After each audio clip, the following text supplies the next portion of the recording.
Hello everyone, আসসালামু আলাইকুম and welcome আমাদের কোয়ার্টার টু এর আরেকটা ক্লাসে। আমরা কোয়ার্টার ওয়ান শেষ করছিলাম ভেক্টর এবং আদর্শ গ্যাস দিয়ে, এবং কোয়ার্টার টু এর চ্যাপ্টারগুলো আবার শুরু হয়ে গেছে। মাঝখানে 2 সপ্তাহ আপনাদের সাথে বিরতি ছিল। বিরতির পর আবারও আমরা ক্লাসের যাত্রায় আপনাদেরকে সাথে নিয়ে শুরু করব।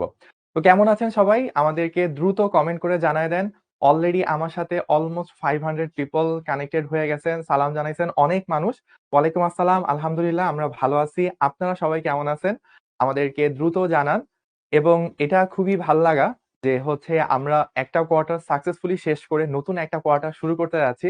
এবং আজকের ক্লাসটা, আজকের কোয়ার্টারটা খুব সুন্দর ঝাঁকানাকা একটা চ্যাপ্টার দিয়ে শুরু হচ্ছে, ভৌত জগৎ এবং পরিমাপ। যেই চ্যাপ্টার থেকে প্রচুর পরিমাণে প্রবলেম আসে, 10 বছরে একটা অঙ্ক মানে হাতে গোনা আসে। এনিওয়েজ, তো আমরা সেই চ্যাপ্টার দিয়ে, অস্বাভাবিক একটা চ্যাপ্টার দিয়ে পড়াশোনা শুরু করব। তো পড়াশোনার এই জার্নিতে আপনাদেরকে নিয়ে সামনে আগাবো ইনশাল্লাহ। তো শীতকাল চলে আসছে। আমরা যখন কোয়ার্টার ওয়ান শুরু করছিলাম তখন ছিল গ্রীষ্মকাল, প্রচুর গরম। তো কোয়ার্টার টু টা এমন একটা সময় শুরু হচ্ছে যখন চারপাশে আবহাওয়া পরিবর্তন হচ্ছে। আমাদের কোয়ার্টার চেঞ্জ হয়ে নতুন টাইপের পড়াশোনা যেরকম চলে আসতেছে, প্রকৃতিও কিন্তু তার আবহাওয়াকে চেঞ্জ করে শীতকালের আগমন অলরেডি ঘটে গেছে। তো ওয়ালাইকুম আসসালাম, আলহামদুলিল্লাহ ভাইয়া ভালো আছি। অনেকে কমেন্ট করছেন কেমন আছেন। তো নামাজের ব্রেক আমরা আমাদের নামাজের ব্রেক হচ্ছে অলমোস্ট 5টা 25-30 এর দিকে আজান দেয়। আমরা মাগরিবের নামাজের ব্রেকটা ঐরকম সময়ের দিকে ইনশাআল্লাহ নিব। তো আমরা কোয়ার্টার 1 এ যেটা করেছিলাম, ভেক্টরের অনেকগুলো ক্লাস করছিলাম, আদর্শ গ্যাসের অনেকগুলো ক্লাস করেছিলাম। কোয়ার্টার 2 অলরেডি শুরু হয়ে গেছে। আপনারা অলরেডি ভেক্টরের ফিজিক্স এর ক্লাস করে ফেলছেন। জি ভাইয়ের সাথে আপনারা গতিবিদ্যা নিয়ে আগাচ্ছেন, এবং সাথে, সাথে আমি আপনাদেরকে একটা চ্যাপ্টার দিয়ে আজকে শুরু করতেছি। সেই চ্যাপ্টারটা হচ্ছে আমাদের ফিজিক্স বইয়ের একেবারে ১ম চ্যাপ্টার, যেটাকে আমরা বলি ভৌত জগৎ এবং পরিমাপ। তো ভৌত জগৎ এবং পরিমাপ চ্যাপ্টারটা হয়তো ইনসিগনিফিকেন্ট মনে হইতে পারে, বাট পরবর্তী অনেকগুলো চ্যাপ্টারের কিছু বেসিক জিনিস এই চ্যাপ্টার থেকে হচ্ছে শিক্ষণীয় আছে। তো মেইনলি আমরা এই চ্যাপ্টারের থেকে যেই টপিক গুলোর উপর ফোকাস করতে হবে, সেগুলো নিয়ে হচ্ছে আমরা ক্লাসটা ইনশাল্লাহ করব। ঠিক আছে? ওকে। তাহলে আমরা একটু শুরু করি। শুরু করার আগে একটু ভাইয়ার পরিচয় দিয়ে নিই। যেহেতু কোয়ার্টার 1 থেকে কোয়ার্টার 2 অনেকেই হয়তো নতুন করে কোয়ার্টার 2 তে আমাদের সাথে কানেক্টেড হইছেন। সেজন্য সংক্ষিপ্তভাবে ভাইয়ার পরিচিতি। ভাইয়ার নাম শরীফুল ইসলাম শুভ। শুভ ভাইয়া নামে সবাই চিনেন। পড়াশোনা বুয়েট থেকে electrical and electronics engineering A batch 2014। That means আপনারা 2026, আমরা হচ্ছে 2014 ব্যাচ ভাইয়া ছিলাম। আর এই তো অনেকদিন ধরে পড়াচ্ছি। যেদিন আমার বুয়েট ভর্তি পরীক্ষার রেজাল্ট দেয় তার ১০ দিন আগ থেকে পড়ানোর অভিজ্ঞতা শুরু। এবং মেইনলি ফিজিক্স ১ম দিকে যখন আমি পড়ানো শুরু করছিলাম, তখন physics, chemistry, math, biology, English, Bangla যা আছে জগতে সব পড়াইতাম। যত দিন যাচ্ছিল তত একটা, একটা করে পড়ানোর টপিক কমতেছিল। শেষ পর্যন্ত হচ্ছে ফিজিক্স নিয়েই টিকে আছি। ফিজিক্সের যুদ্ধে আমি এখনো স্টুডেন্টদের সাথে যুদ্ধে অংশগ্রহণ করার চেষ্টা করি, স্টুডেন্টদের হয়ে যুদ্ধ করার চেষ্টা করি। এই যে মানুষটার ছবি দেখতেছেন আমার সাথে অনেকটা মিল আছে। এটাই হচ্ছে আমি। এটা আমার অফিসিয়াল ছবি। তো আজকে আমরা কি, কি শিখব? তো শিখার আগে আপনাদের থেকে একটু কমেন্ট গুলো দেখি হালকা পাতলা। আচ্ছা ভাইয়া, এই অধ্যায়ে কি ২ টা লেকচার ক্লাস? হ্যাঁ, এই চ্যাপ্টারের উপর আমরা ২ টা ক্লাসে শেষ করব। আমি অবশ্য যদি সুযোগ পাইতাম একটা ক্লাসেই শেষ করে দিতাম। বাট আমরা এই চ্যাপ্টারের উপর ২ টা ক্লাস করব। কালকে থেকে পরীক্ষা। এখন কি ক্লাস করব? তো আগামীকালকে একজনের পরীক্ষা। সে বলছে ভাইয়া ক্লাস কি করা উচিত কিনা এই মুহূর্তে? এটার অ্যান্সারটা ডিপেন্ড করে আপনার প্রিপারেশন এর উপর। যদি এমন হয়ে থাকে পরীক্ষাটা টিউটোরিয়াল বা ক্লাস টেস্ট, কুইজ টাইপের এক্সাম, আপনার মোটামুটিভাবে পড়া হয়ে গেছে, হালকা ১-২ ঘন্টা রিভাইজ করলেই হয়ে যাবে। ইন দ্যাট কেস ভাইয়া অবশ্যই বলব আপনি ক্লাসটায় পার্টিসিপেট করেন। আর যদি এমন হয়ে থাকে যে না ভাই কালকের পরীক্ষায় অনেক কিছু বাকি, কিছুই পড়ি নাই এখনো, রিভাইজ অনেকটুকু সময় দিয়ে দেওয়া লাগবে, তাহলে ভাইয়াই বলবো, ভাইয়ার ক্লাস করার দরকার নেই। আপনি পরীক্ষার প্রিপারেশন নেন। তারপর আহ আ এত কম ক্লাস কেন এই চ্যাপ্টারের উপর? এই চ্যাপ্টারটা যখন আমরা পড়া শুরু করব তখনই আপনি বুঝবেন এই চ্যাপ্টারটার উপর কেন এত কম ক্লাস। চ্যাপ্টারের শুরুতেই একটু নিরুৎসাহীমূলক কথা বলি। এই চ্যাপ্টার থেকে সাধারণত কোনো প্রশ্ন আসে না। হাতে গোনা ১ টা ২ টা, মানে ২ টাও না, ১ টা এমসিকিউ আসলেও আসতে পারে। আর সিকিউ হচ্ছে খুবই রেয়ার। সাধারণত যে বললাম ১০ বছরে একটা সিকিউ এখান থেকে আসলেও আসতে পারে। দ্যাটস ওয়াই এই চ্যাপ্টারটা নরমালি খুব একটা মানুষজন পড়াশোনা করে না। কিন্তু আপনি যখন অ্যাডমিশন টেস্টে যাবেন, অ্যাডমিশন টেস্টেও দেখা যাবে এখান থেকে টুকটাক কোয়েশ্চেন দিয়ে দিবে। বা আপনি ধরেন চ্যাপ্টার 2 পড়তেছেন, চ্যাপ্টার 3 বা 4 পড়তেছেন। ওই চ্যাপ্টার গুলোতে কিছু টপিক এমন থাকবে যেটার কনসেপ্টটা আসলে এই চ্যাপ্টার থেকে আসে। তো এই চ্যাপ্টারটা আমরা এই কারণে পড়ি যেন ওই ২-১ টা এমসিকিউ আসলে যেন পেরে যাই, এটা একটা পারপাস। সেকেন্ড পারপাস, যেটা বড় পারপাস, সেটা হচ্ছে অন্যান্য চ্যাপ্টারের কিছু বেসিক এই চ্যাপ্টারের সাথে রিলেটেড। তো ওই বেসিক গুলো আগে থেকে জেনে নেওয়া এটা আরো বড় একটা পারপাস। আমাকে বলছে রূপক হাসান যে স্যার ভেক্টর এখন ইজি লাগে। আলহামদুলিল্লাহ। এটা আমার জন্য অনেক বড় একটা অ্যাচিভমেন্ট।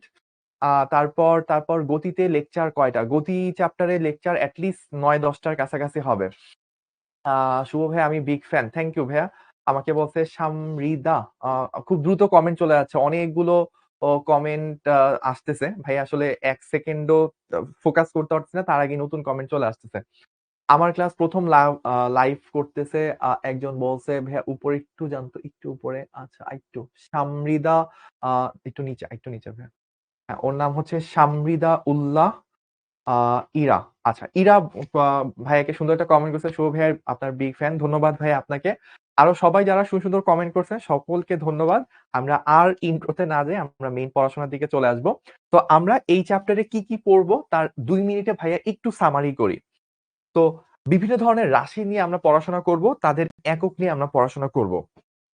তো রাশি, একক এর সাথে আরেকটা জিনিস হচ্ছে এড হবে। সেই জিনিসটাও ভাইয়া একটু বলে দিই, তাহলে আপনার জন্য সুবিধা হবে। এবং মাত্রা। তো আপনারা প্রায় সময়ই দেখবেন এমসিকিউতে চলে আসছে যে এই রাশিটার মাত্রা কি? তো ওই মাত্রা টাইপের জিনিসপাতিগুলো কিভাবে বের করতে হয় সেটাও আমরা এই ক্লাসে এই চ্যাপ্টারের মধ্যে দেখব। বিভিন্ন ধরনের পরিমাপের যন্ত্রপাতি মেইনলি আপনারা ২ টা জিনিস দেখবেন। একটা হচ্ছে ভার্নিয়ার স্কেল, তারপর আপনারা কি দেখবেন? ভার্নিয়ার স্কেলের পর আছে স্ক্রু গজ, আর লাস্টে আরেকটা জিনিস থাকবে স্পেরোমিটার।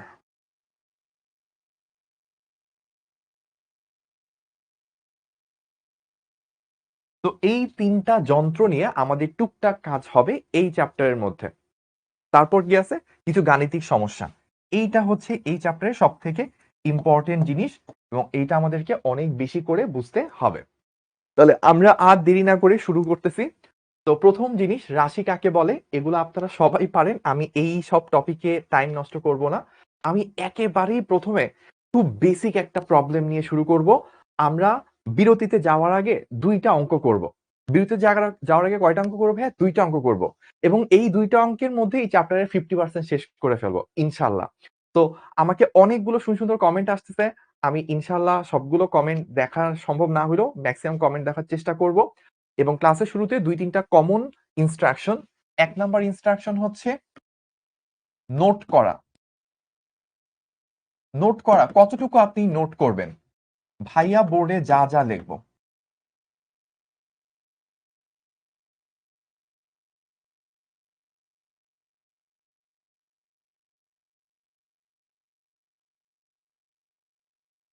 কতটুকু নোট করব? ভাইয়া বোর্ডে যা লিখব, কলম দিয়ে যা লিখতেছি তার সবকিছু নোট করব। ২ নাম্বার ইনস্ট্রাকশন সেটা কি?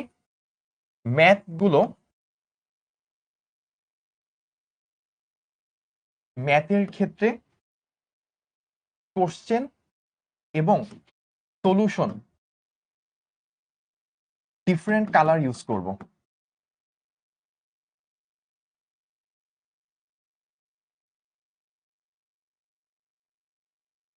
৩ নাম্বার কি? ৩ নাম্বার হচ্ছে ইম্পোর্টেন্ট লাইনগুলো বক্স করব।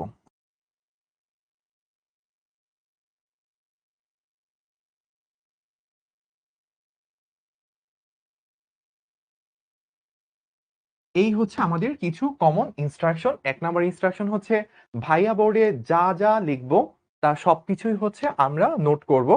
২ নাম্বার হচ্ছে ম্যাথের ক্ষেত্রে কোশ্চেনটা চেষ্টা করবেন নীল বা লাল কালি দিয়ে লিখতে এবং সলিউশনটা কালো কালি দিয়ে এরকম ডিফারেন্ট কালার ইউজ করবেন। থার্ড হচ্ছে ইম্পোর্টেন্ট যে লাইনগুলো, লাইক একটা লাইন আপনার কাছে মনে হয়েছে খুবই ইম্পোর্টেন্ট, একদম বেসিকে ভরা বা ম্যাথের মধ্যে একটা পার্ট খুব বেসিক মনে হয়েছে, আপনি স্টার দিয়ে রাখতে পারেন বা একটা বক্স করে রাখতে পারেন, তাহলে আপনার পরবর্তী রিভাইজ দেওয়ার সময় এটা হেল্পফুল হবে। আচ্ছা, ঠিক আছে। একজন বলছে অলরেডি করি ভাইয়া। কংগ্রাচুলেশনস আপনাকে। আর আ অনেকগুলো কমেন্ট আসলে আমি দেখে শেষ করতে পারতেছি না। ওকে, ঠিক আছে। আমরা আহ ঠিক আছে, আমরা শুরু করি। আমাদের প্রথমত আমরা একটা ম্যাথ দিয়ে শুরু করব। ম্যাথ হচ্ছে গোলকের আয়তন।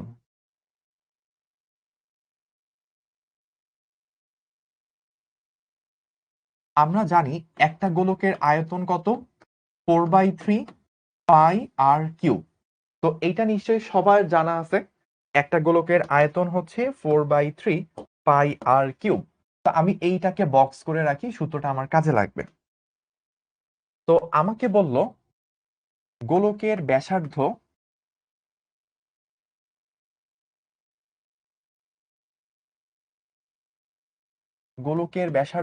আর হচ্ছে এরকম দেওয়া আছে 7.2 প্লাস মাইনাস 0.4 এত মিটার, এটা পরিমাপ করে পাইছে।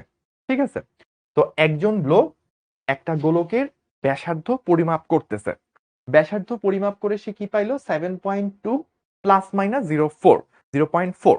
তার মানে গোলকের ব্যাসার্ধ মাপছে সে, ঠিক আছে, কিন্তু সে একদম শিওর না যে এইটুকুই হবে কিনা, এর থেকে একটু কম বেশ হতে পারে। তো কতটুকু কম বেশ হইতে পারে? 0.4 পরিমাণ কম হইতে পারে, বেশিও হইতে পারে। দ্যাট মিনস আমার রেঞ্জ যদি বলা হয়, ব্যাসার্ধ রেঞ্জ, ব্যাসার্ধ এর রেঞ্জ যদি কেউ জিজ্ঞেস করে, তাহলে আমরা সেটা কি বলবো? রেঞ্জ বলবো হচ্ছে 7.2 থেকে যদি 0.4 বাদ যায় 6.8, আর ম্যাক্সিমাম কত হইতে পারে? 7.2 এর সাথে 0.4 যুক্ত করে 7.6। এই হচ্ছে আমাদের ব্যাসার্ধের রেঞ্জ, সেটা আমরা বের করে ফেললাম। ঠিক আছে, আচ্ছা, আমাকে একজন কমেন্ট করছে সেম সাবজেক্ট বা ডিফারেন্ট ইউনিট হলে কি আলাদা খাতা নিব? মানে হয়তো ব্যাপারটা এরকম যে সেম ফিজিক্সই পড়তেছি, ভেক্টর চ্যাপ্টারের জন্য আলাদা নোট, গতিবিদ্যার জন্য আলাদা নোট, নিউটন মেকানিক্সের জন্য আলাদা নোট, এরকম করা কি উচিত হবে কিনা? আমি ভাইয়া এই ক্ষেত্রে বলবো যে আপনি প্রতিটা চ্যাপ্টারের জন্য আলাদা করে খাতা ম্যানেজ করা হয়তো একটু টাফ হবে। তার তুলনায় এইটা বেটার, লাইক আপনি একটা কোয়ার্টারের জন্য একটা সাবজেক্টের একটা খাতা ইউজ করেন। লাইক আপনি খাতাটা যেমন এই চ্যাপ্টারে এই কোয়ার্টারে কয়েকটা ফিজিক্সের চ্যাপ্টার আছে, গতিবিদ্যা আছে, নিউটন মেকানিক্স আছে, তারপর থার্মোডাইনামিক্স আছে, তারপর আছে হচ্ছে আমাদের ভৌত জগৎ পরিমাপ। তো ৪ টা চ্যাপ্টার আপনি অনুমান করে যে এই চ্যাপ্টারের জন্য আনুমানিক এতটা পেজ লাগতে পারে। তারপর আপনি ওইটুকু গ্যাপ দিয়ে আরেকটা চ্যাপ্টারের নোট নেওয়া শুরু করতে পারেন। তারপর সেকেন্ড চ্যাপ্টারের জন্য আনুমানিক এতটা পেজ লাগবে, ওইটুকু পেজ পরিমাণ গ্যাপ রেখে তারপর আপনি পরে ৩ নাম্বার চ্যাপ্টারের ক্লাস নোট নেওয়া স্টার্ট করতে পারেন। তাহলে আপনার জন্য একটা কোয়ার্টারে একটা করে খাতা ম্যানেজ করলে পার সাবজেক্ট ইজিয়ার হবে ব্যাপারগুলো হ্যান্ডেল করা। তো আমরা এইটুকু পর্যন্ত মোটামুটি হচ্ছে করলাম। তারপর দেখেন আমাকে কোশ্চেন কি করবে? কোশ্চেন যেটা করবে সেটা হচ্ছে ১, ব্যাসার্ধর পরম ত্রুটি কত? এটা হচ্ছে আমাদের ১ নাম্বার প্রশ্ন। ২ নাম্বার হচ্ছে ব্যাসার্ধর আনুপাতিক ত্রুটি, আনুপাতিক বা শতকরা ত্রুটি কত? ঠিক আছে, ৩ নাম্বারে ভাইয়া কি জিজ্ঞেস করবে? ৩ নাম্বারে জিজ্ঞেস করবে আয়তনের, আয়তনের আনুপাতিক বা শতকরা ত্রুটি কত? এই হচ্ছে আমাদের প্রশ্নগুলো। তাহলে আমরা কি কি বললাম ভাইয়া? আমরা বললাম যে ১ নাম্বারে আমাকে জিজ্ঞেস করবে কি? ১ নাম্বারে আমাকে জিজ্ঞেস করবে ব্যাসার্ধের পরম ত্রুটি কত? ২ নাম্বারে আমাকে কি জিজ্ঞেস করবে? ব্যাসার্ধের আনুপাতিক ত্রুটি কত? এবং ৩ নাম্বারে আমাকে জিজ্ঞেস করবে ভাইয়া আয়তনের আনুপাতিক বা শতকরা ত্রুটি এটা কত? ঠিক আছে? এখন আসেন আমরা পুরো জিনিসটাকে একবার একটু ৩০ সেকেন্ডে সামারি করে নিই। তারপর আমরা ব্যাপারটাকে সলিউশনে চলে যাব। আমাকে কি দেওয়া আছে? গোলকের আয়তন। গোলকের আয়তনের সূত্র আমরা জানি। এটা কোশ্চেনে না দিলেও আমি এটা পারব। তারপর ২ নাম্বারে আমাকে ডাটা কি দেওয়া আছে? গোলকের ব্যাসার্ধ দেওয়া আছে। ব্যাসার্ধ কত বলছে? 7.2 মিটার প্লাস মাইনাস 0.4। অর্থাৎ ব্যাসার্ধটা একজন কেউ 7.2 মাপছে, বাট এটার থেকে সে বলছে 0.4 কম বেশ হইতে পারে। এখন তাহলে আমরা নিজেরা একটা রেঞ্জ চিন্তা করছি। রেঞ্জ বলতে কি বোঝায়? রেঞ্জ বলতে আমার মানটা কত থেকে কতর মধ্যে হইতে পারে সেইটুকু হচ্ছে রেঞ্জ। তাহলে 7.2 থেকে যখন 0.4 বিয়োগ যাবে, মানে ব্যাপারটা এরকম, একটু খেয়াল করেন। 7.2 থেকে যখন 0.4 বিয়োগ যায় কত আসে? 6.8 আসে। আর 7.4 এর সাথে যখন 0.4 যোগ হয় তখন আসে কত? 7.6 আসে। এই জন্য আমার মানটা কত থেকে কতর মধ্যে হইতে পারে? 6.8 থেকে 7.6 এর মধ্যে হইতে পারে। এখন প্রশ্নে আমাকে কি বলছে? প্রশ্নে আমাকে বলছে ব্যাসার্ধের পরম ত্রুটি কত? আমাকে জিজ্ঞেস করছে আনুপাতিক ত্রুটি কত, এবার বলছে আয়তনের আনুপাতিক ত্রুটি কত। ঠিক আছে? আচ্ছা, এবার চলেন আমরা সলিউশনে যাব।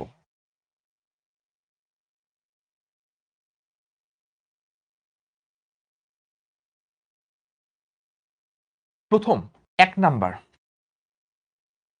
পরম ত্রুটি। পরম ত্রুটিকে আমরা ডেল আর দ্বারা প্রকাশ করে থাকি। মানে আর এর জন্য পরম ত্রুটি বের করতেছি, এটাকে আমরা ডেল আর দ্বারা প্রকাশ করে থাকি। সেটা কত?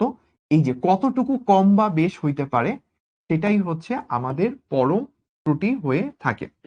তো কোনো একটা জিনিসের মান আপনি মানে একটা তো অ্যাকচুয়াল মান থাকে, অ্যাকচুয়াল মান থেকে কত কম বা বেশি হয় সেটাকে আমরা বলে থাকি পরম ত্রুটি। তাহলে আমাদের এখানে কতটুকু কম বেশি হইতে পারে? 0.4 কম বা বেশি হইতে পারে। দ্যাট মিন্স এটাই হচ্ছে আমাদের পরম ত্রুটি। ঠিক আছে? এটাকে ইংলিশে কি বলে? Absolute error. ইংলিশে বলা হয় এটাকে অ্যাবসোলিউট এরর। ওকে? আচ্ছা, তাহলে আমাকে যদি কেউ জিজ্ঞেস করে 7.2, 6.8, 7.6, আচ্ছা সরি, এখানে আমি একটা ছোট্ট ভুল করছি। 7.2 লেখার জায়গায় 7.4 লিখছিলাম। আচ্ছা, তারপর আসেন আমরা ২ নাম্বারে যাব, আনুপাতিক ত্রুটি।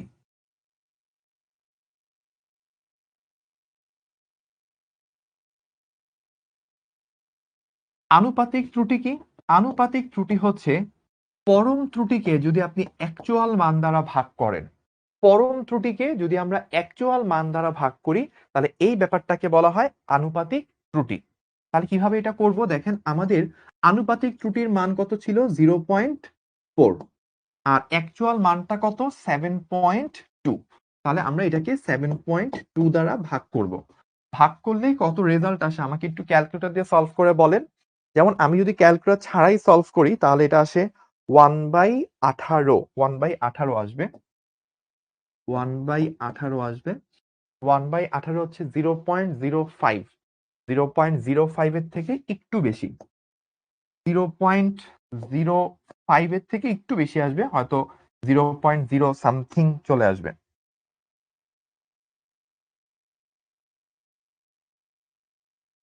কত আসছে আমাদের?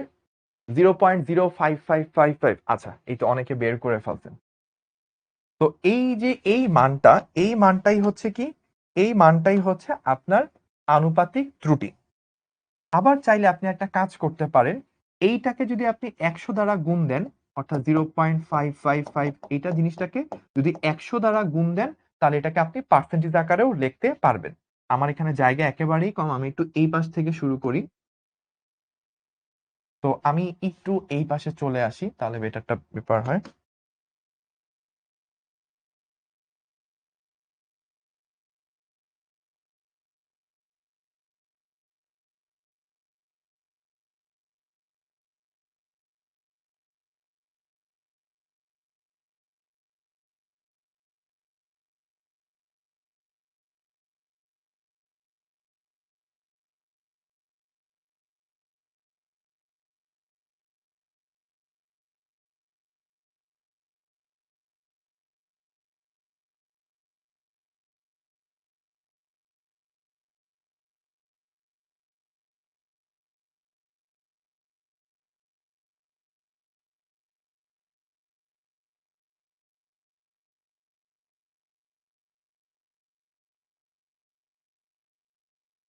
তাহলে আমরা যেটা বের করলাম, অর্থাৎ 0.05555, এইটা আমরা রাখতে পারি এই ফরম্যাটে, এটা আনুপাতিক ত্রুটি।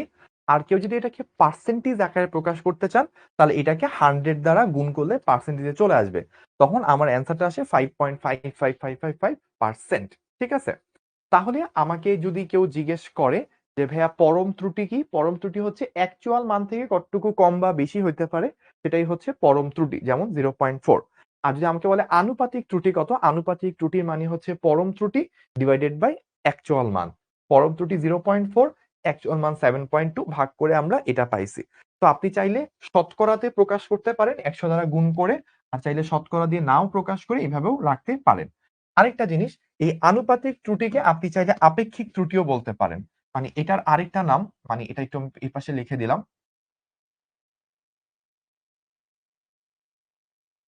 আপেক্ষিক ত্রুটি এভাবেও আপনি চাইলে বলতে পারেন। ঠিক আছে? আনুপাতিক ত্রুটি যে কথা, শতকরা ত্রুটি, আপেক্ষিক ত্রুটি, হ্যাঁ? একই টাইপের কথা। আপনি যেকোনোটা ইউজ করতে পারেন। তাহলে এইটুকু পর্যন্ত সবাই বুঝতে পারলাম। এইটুকু পর্যন্ত যারা বুঝতে পারছি, আলহামদুলিল্লাহ ১,০০০ এর বেশি মানুষ, প্রায় ১,০৪০ জন আমার সাথে লাইভে কানেক্ট হইছে। তো আমরা আনুপাতিক ত্রুটির মধ্যে আমাকে একজন কমেন্ট করছে, "ভাই এখানে কি প্লাস মাইনাস দিতে হবে?" অ্যান্সার হচ্ছে না। আনুপাতিক ত্রুটি বা পরম ত্রুটি এগুলোর মধ্যে কখনোই আমরা প্লাস মাইনাস দিব না। শুধুমাত্র পরম মানটা নিয়ে কাজ করব। আলহামদুলিল্লাহ অনেকগুলো ক্লিয়ার চলে আসছে, অনেকগুলো সুন্দর, সুন্দর কমেন্ট আসছে। ধন্যবাদ। খুব সহজ। তাহলে খুব সহজ আমরা এইটুকু করে ফেললাম। এইবার একটা মজার কাজ করব। মজার কাজটা কি? মজার কাজটা হচ্ছে আমরা পরের পার্টে যাব। যারা এইটুকু বুঝতে পারছেন একটা ছোট্ট স্ক্রিনশট নিয়ে রাখেন। এইটা হচ্ছে খুবই সহজ। পরের পার্টটা যখন বুঝতে যাব তখন কোশ্চেনটা যেন আগের জায়গা থেকে দেখে নিতে পারি, তাই একটা স্ক্রিনশট ৩ সেকেন্ডের মধ্যে নিয়ে নিব। ১, ২, ৩। আশা করি স্ক্রিনশট ডান। আমরা পরের স্লাইডে একটু যাই। ঠিক আছে? আমাদের কি ছিল ভাইয়া? আমাদের ৩ নাম্বার কোশ্চেনটা হচ্ছে ৩ নাম্বার কোশ্চেন কি? আয়তনের আনুপাতিক ত্রুটি কত? আয়তনের আনুপাতিক ত্রুটি কত? আচ্ছা। এখন ভাইয়া আমার তো আয়তন সম্পর্কে কিছু দেওয়া নেই। আমার কি, কি জিনিস দেওয়া ছিল? আমাকে দেওয়া ছিল r is equals to 7.2 plus minus 0.4 এত মিটার। এইটা হচ্ছে আমার দেওয়া ছিল। তাহলে আমি আয়তনের আনুপাতিক ত্রুটি কিভাবে বের করব? এইখানে ভাইয়া আপনাদেরকে একটা ফর্মুলা শিখায় দিচ্ছি। এটা কিন্তু গোপন ফর্মুলা, সবাইকে বলা যাবে না। এটা জাস্ট নিজের মধ্যে রাখতে হবে। বললেন না কিন্তু আবার ফ্রেন্ডদেরকে যে ভাই ভাইয়া শিখায় দিছে। তো v is equals to কি? 4/3 পাই আর কিউব, তাই না? এইখানে একটু খেয়াল করতে হবে আমাদেরকে। এই যে 4/3 পাই এগুলো কি ভাইয়া ধ্রুবক না? এগুলো হচ্ছে ধ্রুবক। চলক কে আছে? আর হচ্ছে বেসিক্যালি চলক, তাই না? এখন আপনি যদি দেখেন কোন একটা রাশি, সেটা হচ্ছে কিছু ধ্রুবক আছে, কিছু চলক আছে, এদের উপর নির্ভরশীল থাকে, তাহলে এই রাশিটার যখন আপনি আনুপাতিক ত্রুটি বের করবেন, আনুপাতিক ত্রুটি মানে কি? Del V by V. এইটা কি হয়? এইটার মান হয় হচ্ছে চলক রাশিটার যে পাওয়ার, চলক রাশিটার যে পাওয়ার সেটা ফার্স্টে সামনে বসে, ইনটু ওই চলক রাশিটার আনুপাতিক ত্রুটি বসে। কি বললাম ভাইয়া? প্রথমে যেটা হয়, চলক রাশিটার যে পাওয়ারটা কত আছে, আর এর পাওয়ার কত? 3। তাহলে 3 সামনে বসবে। তারপর কি হবে ভাইয়া? আর এর আনুপাতিক ত্রুটি হবে। এইটা যদি বের করি তাহলে হচ্ছে মেইন রাশিটার আনুপাতিক ত্রুটি কত সেটা বের হয়ে যাবে। তাহলে আমরা একটু চিন্তা করি, আমাদের 3 ইনটু ডেল আর বাই আর এটা কত আসছিল? ডেল আর বাই আর আসছিল আমাদের ওই যে 0.00555, 0.0555 এরকম আসছিল। তাহলে এখান থেকে আমরা যদি গুণ করি, গুণ করলে কত হবে? 0.156 সম্ভবত। 0.0, আচ্ছা 1/18 ছিল আমার। এই তো, তাহলে এইটাকে হচ্ছে গুণ দিব 3 দিয়ে। তাহলে হচ্ছে 0.16666 এরকম। তো আপনি চাইলে এইভাবেও রাখতে পারেন অ্যান্সারটা, অথবা এইটাকে আপনি 100 দ্বারা গুণ করে পার্সেন্টেজ আকারে রাখতে পারেন, তখন আপনার অ্যান্সারটা চলে আসবে। 100 দ্বারা গুণ করি, তাহলে অ্যান্সার চলে আসতেছে 16.66666, বা আপনি চাইলে 16.67 এভাবে বলতে পারেন।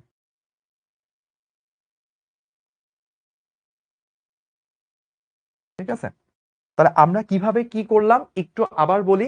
আমরা ভাইয়া বলছি কি, আমাদের সিস্টেমটা হচ্ছে এরকম, যখন কোনো একটা রাশির আমি আনুপাতিক ত্রুটি বের করব, ওই রাশির যদি ফর্মুলা দেওয়া থাকে, তখন আমাদের প্রথমে কি হয়? কনস্ট্যান্ট যে টার্মগুলো আসে ওই টার্মগুলো আর আনুপাতিক ত্রুটির ফর্মুলায় আসে না। কি করতে হয়? চলক কে আছে সেটাকে ফার্স্টে ফাইন্ড আউট করতে হয়। আমাদের এখানে চলক কে আছে? ব্যাসার্ধ। 4/3 এগুলো তো কনস্ট্যান্ট, পাইও কি একটা ধ্রুবক। তাহলে কি করতে হয়? জাস্ট আর যে চলক আছে সেই চলকের পাওয়ার কত সেই পাওয়ারটা প্রথমে সামনে বসবে। তাহলে এই যে বসলো। তারপর কি হয়? এইটার আনুপাতিক ত্রুটি বসায় দিবেন। তাহলেই আপনি অ্যাকচুয়াল যে রাশিটা আয়তন, সে আয়তনের আনুপাতিক ত্রুটি কত সেটা পেয়ে যাবেন। আমাকে বলছে, "ভাইয়া এক্সামেও কি এভাবে লিখবো?" 100% এভাবে লিখবেন। এটাই best way to right or solution of this type of problem. তাহলে আমরা এইভাবে করলে, আমরা ৩ দ্বারা গুণ করলে এটা পেয়ে যাচ্ছি আমরা যদি পার্সেন্টেজ ছাড়া রাখতে চাই, দশমিকে রাখতে চাই, এভাবে রাখতে পারবো। আর যদি কেউ পার্সেন্টেজ আকারে রাখতে চান তাহলে এইভাবে রাখতে পারবেন। ঠিক আছে? এটা এমসিকিউর জন্য প্রযোজ্য, সিকিউর জন্য প্রযোজ্য। তাহলে এইটুকু পর্যন্ত কারা কারা ধরতে পারছেন? ভাইয়াকে কি একটু কষ্ট করে মেসেজ করে বলতে পারবেন, টেক্সট করে জানাতে পারবেন যে ভাইয়া এইটা বুঝতে পারছি? একটু কমেন্ট করে জানান। Clear, clear. ওকে, এখন আরেকটা সিক্রেট আমি আপনাকে বলবো। সেই সিক্রেটটা কি? সিক্রেটটা হচ্ছে এইটা দেখবেন আপনাকে সবাই এইভাবে করাবে। ভাইয়া যেভাবে করাইছে না এক্সাক্টলি এইভাবেই করাবে। কিন্তু এটা কোত্থেকে আসছে সেটা কিন্তু কেউ বলবে না। তো আমার স্টুডেন্টদের মধ্যে কেউ কি এমন আছেন যে ভাইয়া বুঝতে চান যে ভাই এটা তো আপনি জাস্ট বলে দিলেন। কিন্তু অ্যাকচুয়ালি কিভাবে এই জিনিসটা আসছে, কোথা থেকে আসছে সেটা আমরা জানতে চাই। যদি কেউ জানতে চান ভাইয়া কিন্তু অবশ্যই দেখাবো। আর আরেকটা মজার বিষয় বলে নিই, এইটা প্রমাণটা কোত্থেকে আসছে সেটা যদি আপনি বুঝতে চান, তাহলে আপনার একটা জিনিস জানা লাগবে। That is called calculus. এবং ক্যালকুলাস আপনাকে কে পড়াইছে? ভাইয়াই পড়াইছে। তো আমি অলরেডি এটার জন্য যে ক্যালকুলাসটুকু লাগে সেটা আপনাদেরকে শিখাই দিছি। তো আমরা এই প্রবলেমটা করেই নামাজের বিরতিতে যাব। অলরেডি ৭টা বলছি ৫টা ২৬ বাজে। তো অনেকগুলো ক্লিয়ার চলে আসছে। সকলকে অনেক ধন্যবাদ যারা কষ্ট করে কমেন্ট করছেন। আমি এখন একটু প্রুফটা দেখাই। প্রুফটা দেখাই আপনাদেরকে একটা প্রবলেম করতে দিয়ে ভাইয়া হচ্ছে নামাজের বিরতিতে যাব। সো প্রুফ, প্রুফ আমরা চলেন করি।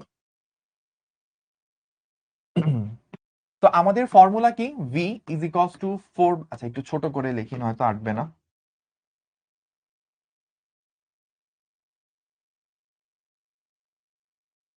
এই তো আমাদের ফর্মুলা। এখন আমি ডিফারেন্সিয়েট করব।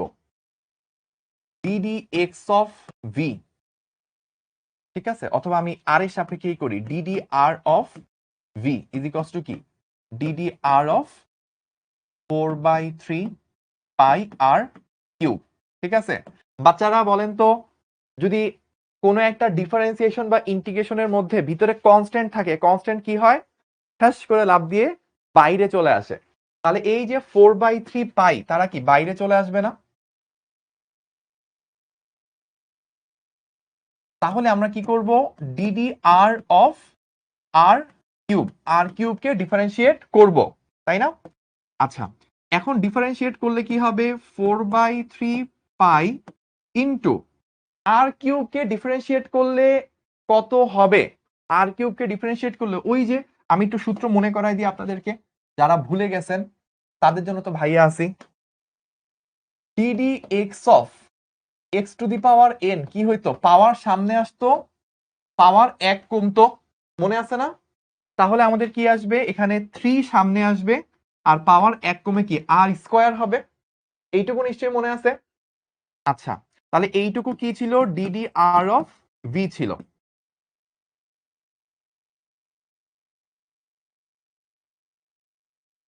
এখন দেখেন dr-টাকে আমি ওই পাশে সরাই নিয়ে যাব। তাহলে কি থাকবে?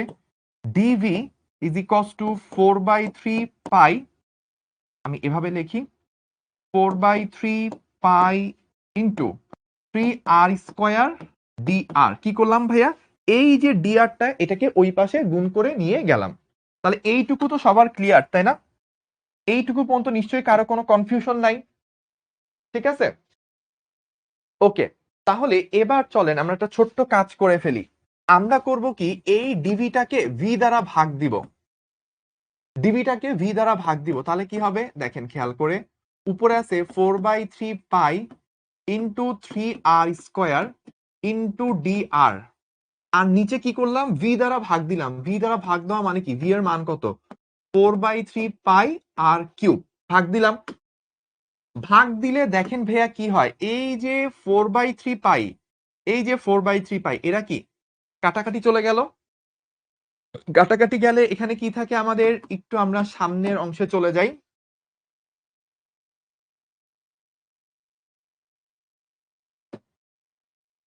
তাহলে আমরা এই পাশে যদি চলে আসি, আমাদের থাকতেছে বামে থাকতেছে ডিভি বাই ভি।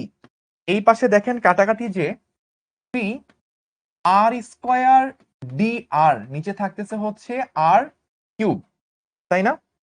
এখন যদি আমরা কাটাকাটি করি, এই যে আর স্কয়ার আর কিউব কাটাকাটি যে কি নিচে একটা আর পড়ে থাকবে, তাহলে আমরা আলটিমেটলি কি পেলাম?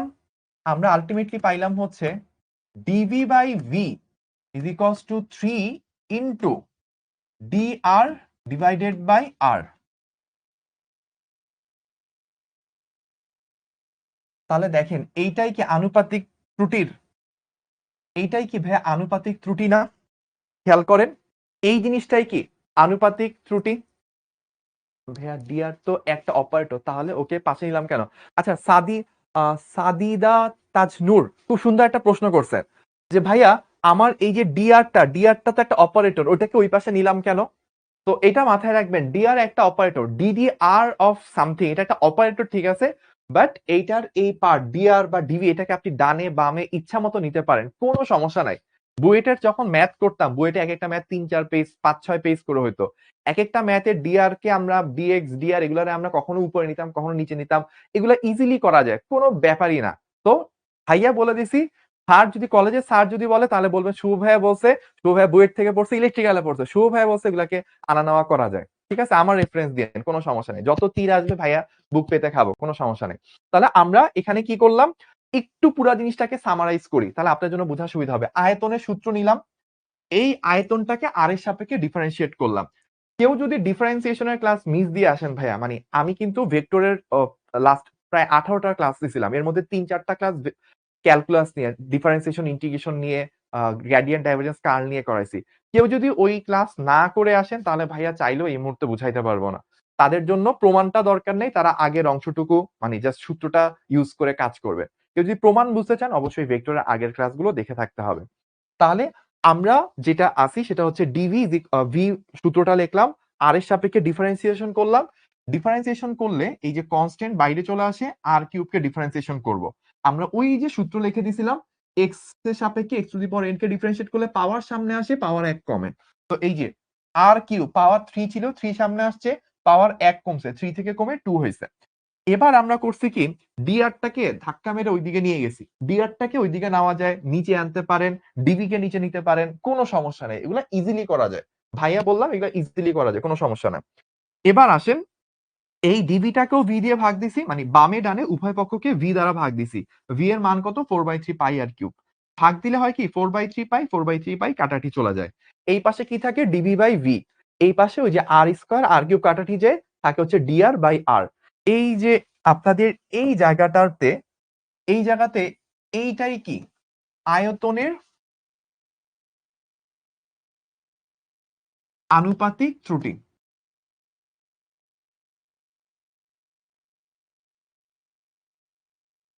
আর এই যে এই জিনিসটা এটাই কি, এটা হচ্ছে ব্যাসার্ধের আনুপাতিক ত্রুটি, ঠিক আছে।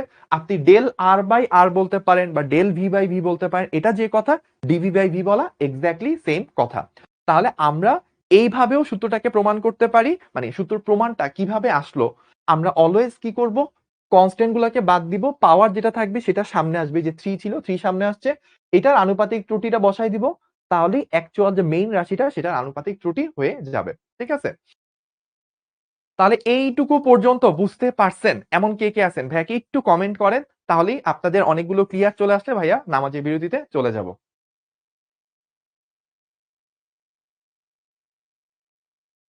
ক্লিয়ার ক্লিয়ার, ওকে, পরম ক্লিয়ার পরম ক্লিয়ার, আস ক্লিয়ার, ওকে, ঠিক আছে, ধন্যবাদ। অনেক মানুষ ক্লিয়ার বলছেন, তো ভাইয়া নামাজের বিরতিতে যাচ্ছি, আমরা এখন ছোট্ট একটা নামাজের ব্রেক নিব।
আসসালামু আলাইকুম and welcome back to the class. আশা করি সবাই ইতিমধ্যে নামাজ পড়ে শেষ করেছেন। আমরা আবার ক্লাসে জয়েন করলাম। ওয়েলকাম টু দ্য ক্লাস বলছে আমাকে নয়ন। ধন্যবাদ। আপেক্ষিক ত্রুটি, শতকরা ত্রুটির মধ্যে পার্থক্য কি? ঈশিতা দেবমণি জিজ্ঞেস করছে। আপেক্ষিক ত্রুটি আর শতকরা ত্রুটি একই জিনিস। জাস্ট আপেক্ষিক ত্রুটিকে আমি যদি পার্সেন্টেজ আকারে প্রকাশ করি, এটার নাম হচ্ছে শতকরা ত্রুটি। ঠিক আছে? আচ্ছা। ভাইয়া এভাবে কি ক্ষেত্রফল বের করা যেত? অবশ্যই আমরা চাইলে যেকোনো একটা জিনিসের ক্ষেত্রফল বের করতে পারি। আমরা নট নেসেসারি যে অলওয়েজ আয়তনই বের করব। আয়তন, ক্ষেত্রফল অন্য যেকোনো রাশি নিয়েও কিন্তু আমরা কাজ করতে পারবো। ঠিক আছে? ওকে। তো আমরা আ আরেকটা আগের স্লাইডটা একটু দেখলে ভালো হইতো একজন কমেন্ট করছে। তো এই যে আগের স্লাইডটা, এইটার চাইলে মানে যারা এই স্লাইডটা বুঝতে পারছেন, এইটার স্ক্রিনশট নিবেন। স্ক্রিনশট নিয়ে ফ্রেন্ডদের সাথে শেয়ার করা যাবে না। শুধু আমাদের শিখবো জিতবোতে যদি শেয়ার করেন তাহলে ওকে আছে। কারণ এটা কিন্তু সিক্রেট। এটা সবাই আপনাকে দেখাবে না। এটা আপনি দেখবেন আপনার ফ্রেন্ডরা অনেকেই জানতেছে না। তো এটা যারা বুঝছেন তারা লাকি। তো এটা আপনারা স্ক্রিনশট নিয়ে রাখতে পারেন। যদি শেয়ার দিতে হয় শুধুমাত্র শিখবো জিতবোতে শেয়ার দিব আমরা। আচ্ছা ভাইয়া পোল কোয়েশ্চেন আছে? পোল কোয়েশ্চেন ভাইয়া ইনশাআল্লাহ দিব আজকে। আজকে পোল কোয়েশ্চেন পাবেন। ওকে, অ্যানিমেটেড ক্লাসের লেকচার গুলো কি নোট করব? যদি অ্যানিমেটেড ক্লাস থেকে আপনি কোন কিছু জিনিস বুঝতে পারেন, ইম্পোর্টেন্ট মনে হয়, ভাইয়াদের ক্লাসের থেকে বাইরে কোন টপিক থেকে থাকে তাহলে অবশ্যই সেটা নোট করে ফেলবেন। ঠিক আছে? আচ্ছা। এবার আসেন একটু আমি এতক্ষণ যা বলছি সেটাকে একটু কুইকলি রিভিউ করে নিই। আমরা কি বলছি ফার্স্টেই হচ্ছে আমাদের রাশি কি এটা দরকার নাই। এটা আমরা ডিলিট করতে পারি। ওকে। তো ১ম এ আমরা যেখানে ছিলাম যে আমাদের একটা এক্সাম্পল নিয়ে শুরু করছিলাম। এক্সাম্পলটা কি ছিল? এক্সাম্পল ছিল হচ্ছে আয়তন। আয়তন কার? গোলকের। তো গোলকের ব্যাসার্ধ দেওয়া ছিল। একজন লোক ব্যাসার্ধ মাপতেছে 7.2 কিন্তু এর থেকে 0.4 কম বা বেশি হইতে পারে। এই যে কতটুকু কম বা বেশি হয় সেটাকে আমরা বলি কি? পরম ত্রুটি। পরম ত্রুটির ইংলিশ কি? Absolute error. এরপর ছিল আনুপাতিক ত্রুটি, আপেক্ষিক ত্রুটি বা শতকরা ত্রুটি। সেটা কিভাবে বের করে? পরম ত্রুটিকে যদি অ্যাকচুয়াল মান দ্বারা বা গড় মান দ্বারা ভাগ করা হয়, তাহলে আমরা এই জিনিসটা পাই। তো এখানে ছোট্ট করে একটা জিনিস লিখে রাখতে পারেন, যেটা একটু আগে ভাইয়া হয়তো বলতে ভুলে গেছিলাম। সেটা হচ্ছে এই শুধু R, এই যে যেমন শুধু R is equals to 7.2 metre. এটাকে আপনি চাইলে গড় মান বলতে পারেন। গড় মান বা প্রকৃত মান বলতে পারেন। কেন? কারণ দেখেন আপনি যদি রেঞ্জ চিন্তা করেন, রেঞ্জটা কত থেকে কত? 6.8 থেকে 7.6। এটার গড় করলে কত হয়? 7.2 বা অনেক সময় এটাকে শুধুমাত্র পরম মান হিসেবেও চিন্তা করা হয়। আচ্ছা। তারপর আমরা কি করছিলাম? আনুপাতিক ত্রুটির পর যখন আমাকে আয়তনের আনুপাতিক ত্রুটি বের করতে বলছিল, আমরা কনস্ট্যান্টটাকে ঠাস করে বাদ দিয়ে দিছি। যে চলক ছিল, চলকের পাওয়ার সামনে আসছে। এরপর আমরা ওই চলকের আনুপাতিক ত্রুটি যদি বসাই দিই তাহলে আমাদের আয়তনের আনুপাতিক ত্রুটি কত সেটা বের হয়ে যেত। তো আমরা 3 ইনটু একটু আগে ডেল আর বাই আর ব্যাসার্ধের আনুপাতিক ত্রুটি বের করছিলাম সেটা বসাই দিছি। এখান থেকে আমার আয়তনের আনুপাতিক ত্রুটি বের হয়ে গেছে। আর মানে আপেক্ষিক ত্রুটি এবং শতকরা ত্রুটির মধ্যে পার্থক্য কি? কোনো পার্থক্য নাই। জাস্ট আমি চাইলে কোনো একটা জিনিসকে আমি যদি বলি যে পরীক্ষায় কত পাইছি। ধর আমাকে বলল পরীক্ষায় ৫০ এ কত পাইছো? আমি বললাম যে পরীক্ষায় ৫০ এ ৪০ পাইছি। তাহলে আমি পরীক্ষায় আপেক্ষিকভাবে কত পাইছি? ৪০/৫০ মানে 0.8। তাইলে আমি এভাবে বলতে পারি বা 80% মার্কস পাইছি সেটাও বলতে পারি। তো অনুপাত যখন বের করেন আপনি অনুপাতটাকে ১০০ দ্বারা গুণ করলে পার্সেন্টেজ আকারে প্রকাশ করা যায়। তো আপনি যদি ১০০ দ্বারা গুণ না করেন তাহলে এমনি নরমাল মান আসবে। আর ১০০ দ্বারা গুণ করলে এটাকে আমরা আনুপাতিক ত্রুটিটাকে তখন শতকরা ত্রুটি বলে থাকি। এবার আপনাদের মধ্যে কিছু উৎসাহী মানুষ ছিলেন, যাদের কারণে আমি একটা সিক্রেট জিনিস আপনাদেরকে শেয়ার করছিলাম যে এই যে আমরা বলি যে আয়তনের আনুপাতিক ত্রুটি বের করতে হলে এইভাবে মানে জাস্ট পাওয়ারটা সামনে চলে আসে, ডেল আর বাই আর হয়। এটা কোত্থেকে আসে? এটার প্রমাণ কি? তো ভাইয়ার ডিফারেন্সিয়েশন থেকে এই প্রমাণটা আপনাদেরকে দেখাইছিলাম। এটা খুবই ইম্পর্টেন্ট। এটার স্ক্রিনশট যারা হচ্ছে বুদ্ধিমান তারা অবশ্যই এটার স্ক্রিনশট রেখে দিবে। ঠিক আছে? ভাইয়া ভেক্টরের ৯ টা রেকর্ড ক্লাস করার পর ভেক্টর সহজ লাগতেছে। আলহামদুলিল্লাহ। এই যে শাহিদ আহমেদ বলছে ও ৯ টা ভেক্টর ক্লাস করার পরই সহজ লাগতেছে। আরো করলে আপনার কাছে আরো সহজ লাগবে। তারপর আমরা নামাজের বিরতিতে গেছিলাম। এবার আমরা যেটা করব, এবার আমরা হচ্ছে আরো কিছু প্রবলেম নিয়ে ডিল করব। তো যারা এতক্ষণ পর্যন্ত ধরতে পারছেন তাদের জন্য পরবর্তীতে একটা ছোট্ট ম্যাথ। ম্যাথটা কি? ম্যাথটা হচ্ছে এরকম।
তাহলে আমরা একটা নতুন প্রবলেম নিয়ে কাজ করতেছি, সেটা হচ্ছে এবার একটা সিলিন্ডার নিয়ে কাজ করব। তো সিলিন্ডারের ব্যাসার্ধ দেওয়া আছে, সিলিন্ডারের উচ্চতা দেওয়া আছে। তো সিলিন্ডারের ব্যাসার্ধ দেওয়া আছে আর, আর হচ্ছে 5 প্লাস মাইনাস 0.25 এবং উচ্চতা এইচ দেওয়া আছে 10 প্লাস মাইনাস 0.4। তো আমাকে অনেকে বলছে সাউন্ড নাই, সাউন্ড আসলে আছে, ভাইয়া একটু চুপ করে করে চিন্তা করে করে অঙ্ক বানাচ্ছিলাম, তাই আপনারা সাউন্ড শুনতে পাননি, আমি কথা বলি না এই জন্য সাউন্ড শুনতে পাননি। প্রশ্ন কি, সিলিন্ডারের আয়তনের আনুপাতিক ত্রুটি কত, আয়তনের সর্বোচ্চ ও সর্বনিম্ন মান কত, এটা হচ্ছে প্রশ্ন। এটা কি এইচডব্লিউ না, এটা সিডব্লিউ, চলেন আমরা এটা সলভ করি দ্রুত। তাহলে আমরা সলিউশনে চলে আসি। প্রথমে 1 নাম্বার নিয়ে কাজ করব। প্রথমে আমাকে যেটা করতে হবে, ডেল আর বাই আর বের করব। আমরা ফার্স্টে ব্যাসার্ধের আনুপাতিক ত্রুটি বের করব। এটা কত হবে দেখেন, ওই যে 0.25 ডিভাইডেড বাই 5, এটা করলে কত হবে, 25 দুগুণে 50 2, তাহলে হচ্ছে আমাদের নিচে হবে হচ্ছে 1/20। এখানে যদি আমরা করি 1/20, 2 তো 20 চলে আসবে, তার মানে হচ্ছে 0.05, বা আপনি চাইলে বলতে পারেন 5%, এভাবে আপনি বলতে পারেন। তো আমরা এটাও মনে রাখতে পারি অথবা আপনি এটাও মনে রাখতে পারেন, আপনার ইচ্ছা, আপনি কোনটা মনে রাখবেন এটা আপনার চয়েস। ঠিক আছে, এইটা আমার সাথে মানে 100 দ্বারা গুণ করলে পার্সেন্টেজে চলে আসে। এর পরের আমাদের কাজ কি, এর পরের কাজ হচ্ছে আমাদের, আমরা প্রথমে ব্যাসার্ধের জন্য বের করলাম, এবার হচ্ছে আমরা ডেল এইচ বাই এইচ বের করব। তাহলে কত আসবে, যে 0.4 ডিভাইডেড বাই 10, তাহলে কত আসে 0.4/10, এটা আসে হচ্ছে 0.04, বা এটাকে আমরা চাইলে পার্সেন্টেজ আকার প্রকাশ করলে 4% এরকম চলে আসবে। আপনি 0.04 লিখতে পারেন বা এটা লিখতে পারেন। আচ্ছা, এবার আসি আয়তনের আনুপাতিক ত্রুটি, সেটা হচ্ছে বের করব। ভাই এখানে আর এর রেঞ্জ বের করতে হবে না, না আর এর রেঞ্জ বের করতে হবে না, মানে গত অঙ্কে আমি ইচ্ছা করে দেখাইছিলাম মানে জানার জন্য, বাট আর এর রেঞ্জ বের করাটা নেসেসারি না। ঠিক আছে, 1 নম্বরের অ্যান্সার 0.3 হবে, আমাকে একজন বলছে, তো চলেন আমরা একটু করে দেখি আসলে 0.3 হয় কিনা। তাহলে এবার আমরা লাস্ট পার্টে যাব, সেটা হচ্ছে আমাদেরকে বের করতে হবে নাও। এখন আমরা কি করব, আয়তনের আনুপাতিক ত্রুটি বের করব, তাই না? তাহলে আয়তন কত, পাই আর স্কোয়ার এইচ, তাই না? একটা সিলিন্ডারের আয়তন হচ্ছে পাই আর স্কোয়ার এইচ। তাহলে আমি যদি ডেল ভি বাই ভি করি, প্রথমে দেখেন পাই কি একটা কনস্ট্যান্ট, পাই যেহেতু কনস্ট্যান্ট তাহলে পাই তো আসবে না হিসাবে। আর কি কনস্ট্যান্ট, আর কনস্ট্যান্ট আর পরিবর্তনশীল, চলো তাহলে আর এর পাওয়ার কত আছে 2, তাহলে 2 into del r divided by আর, এটা আসবে, আসলো।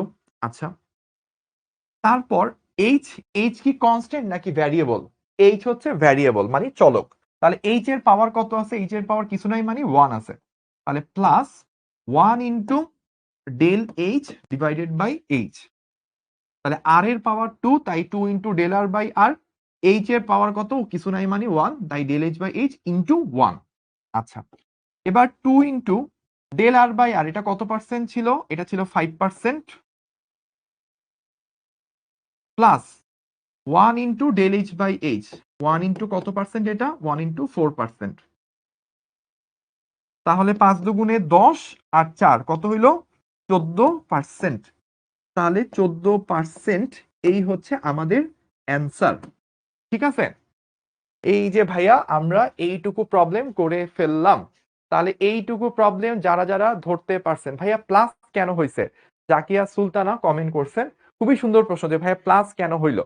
আপাতত এইটা বিশ্বাস করে নেন প্লাস হইলো, তবে আমাকে এখানে 989 জন কানেক্ট হয়েছে, 989 জনের মধ্যে যদি অ্যাটলিস্ট 500টা কমেন্ট আসে যে ভাইয়া জানতে চাই যে এখানে প্লাস কেন হয়েছে, প্রমাণটা জানতে চাই, তাহলে কিন্তু ভাইয়া এটারও প্রমাণ দেখাবো।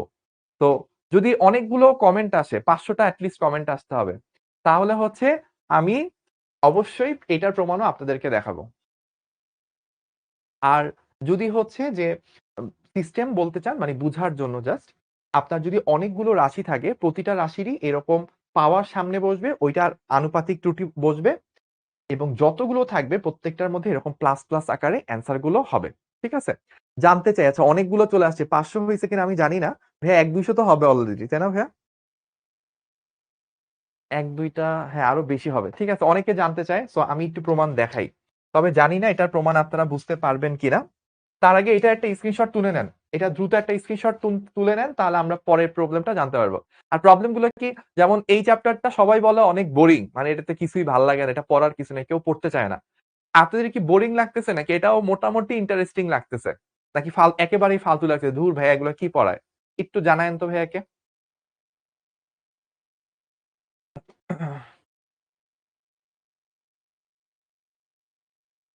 ওকে, ওকে। ভাল লাগতেছে, ইন্টারেস্টিং লাগতেছে। ওকে, ঠিক আছে। তাহলে আমরা একটু করি। তাহলে দেখেন আমরা প্রুফটা দেখি। দ্রুত আমরা প্রুফটা দেখব। এই প্রুফটা কিন্তু একটু জটিল, আগেই বলে নিই। তাও ভাইয়া আপনারা যেহেতু রিকোয়েস্ট করছেন, ভাইয়া দেখাচ্ছি। আমার এটা প্রুফ দেখানোর কোনো ইন্টেনশন ছিল না। ভি ইজ ইকুয়ালস টু কি, পাই আর স্কোয়ার এইচ।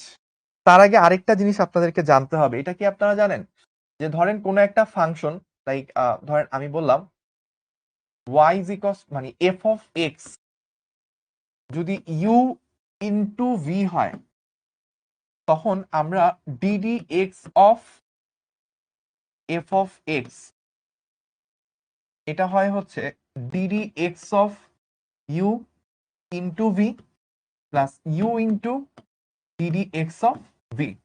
এটা ডিফারেন্সিয়েশনের একটা ফর্মুলা।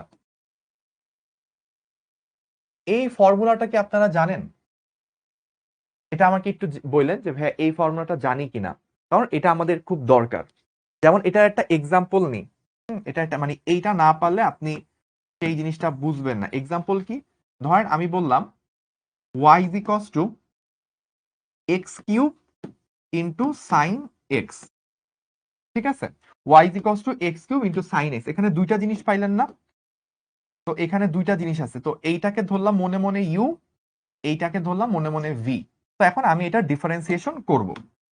তাহলে ডিফারেন্সিয়েশন করলে ডিডি এক্স অফ ওয়াই, এটা যদি করি তাহলে ফার্স্টে কি করতে হবে, এইটারে ডিফারেন্সিয়েট করব d d x of x cube into sine x পড়ে থাকবে। তারপর কি করব, এক্স কিউবকে এবার ফেলে রাখবো, সাইন এক্স কে ডিফারেন্সিয়েশন করব। এটা হচ্ছে জাস্ট ডিফারেন্সিয়েশনের ফর্মুলা। ঠিক আছে, তাহলে এইটা যদি করতাম তাহলে কি আসতো, এক্স কিউবকে ডিফারেন্সিয়েশন করলে 3x² ইন্টু সাইন এক্স, এটা প্রথমে থাকলো, plus x cube into sine x কে ডিফারেন্সিয়েশন করলে কি হয়, কস এক্স হয়। তাহলে এই হচ্ছে আমাদের এভাবে ডিফারেন্সিয়েশন করতে হয়। তাহলে এই যে এক্সাম্পলটা, এই এক্সাম্পলটা আপনারা যদি বুঝেন, তাহলে ভাইয়া প্রুফটা দেখাইলে পরের পার্টটাও বুঝবেন।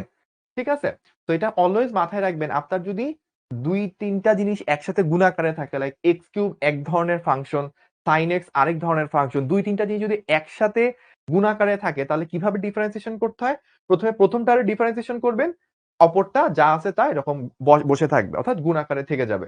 এক্স কিউবকে ডিফারেন্সিয়েশন করলাম, সাইন এক্স জাস্ট নরমালি গুণাকারে রয়ে গেল। তারপর এক্স কিউবকে নরমালি রেখে দিলাম, সাইন এক্স কে ডিফারেন্সিয়েশন করলাম। তাহলে এক্স কিউবকে ডিফারেন্সিয়েশন করলে 3x², সাইন এক্স যা আছে গুণাকারে রয়ে গেছে। তারপর এক্স কিউব যা ছিল রয়ে গেছে, সাইন এক্স কে ডিফারেন্সিয়েশন করলে কজ এক্স আসছে।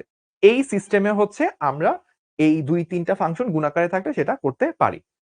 এইটা যারা যারা ধরতে পারছেন তাদের জন্য পরের পার্টটা। তাহলে এখন দেখেন আমাদের কি আছে, ভি আছে, ভি কে ডিফারেন্সিয়েশন করতে হবে, তাই তো?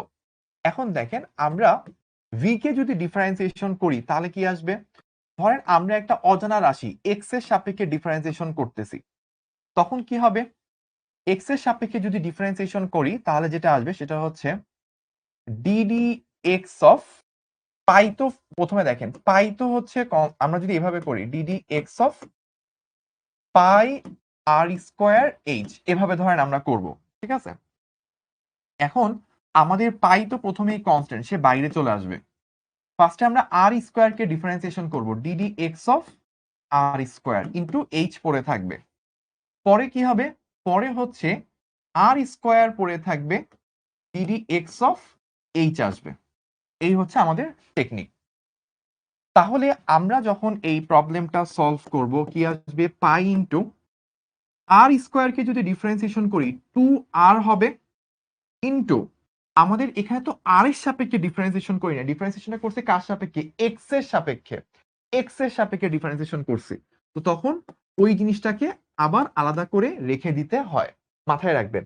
যদি আপনি d d r of r square করতেন তাহলে শুধু 2r রেখে দিলেই হইতো, কিন্তু যদি আর এর সাপেক্ষে ডিফারেন্সিয়েশন না করে অন্য কারো সাপেক্ষে ডিফারেন্সিয়েশন করেন তখন ওই জিনিসটাকে আলাদাভাবে আরেকবার ডিফারেন্সিয়েশন গুণাকারে দেওয়া লাগে। ইনটু এইচ সেটা আগের মতোই পড়ে আছে, প্লাস আর স্কোয়ার আগের মতোই আছে, ডিডি এক্স অফ এইচ কিছু করার নাই, যা আছে পড়ে থাকবে। এটাকে আমরা ডিফারেন্সিয়েশন করার আর কোনো উপায় নাই। তাহলে আমরা এতক্ষণ কি পাইলাম, ডিভি বাই ডিএক্স। এখন দেখেন সবার নিচেই কি ডিএক্স আছে, তাহলে আমি উভয় পক্ষ থেকে কি ডিএক্স টাকে কাটাকাটি করে ফেলতে পারি, এই পাশ এই পাশ এই পাশ, ডিএক্স টাকে কাটাকাটি করে ফেললাম। তাহলে আমরা আলটিমেটলি কি পাইলাম,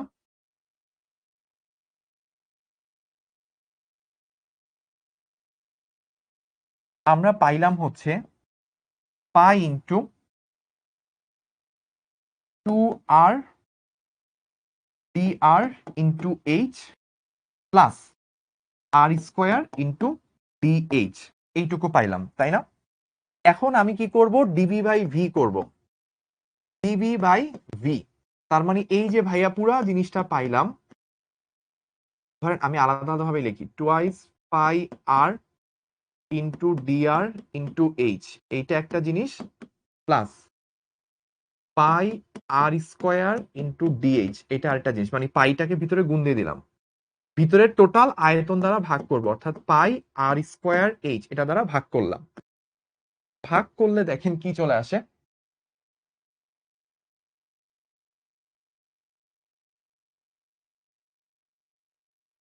আমরা যখন ভাগ করব, ভাগ করলে ডিভি বাই ভি, তাহলে পাই গুলো কাটাকাটি যে প্রথমে আসতেছে হচ্ছে 2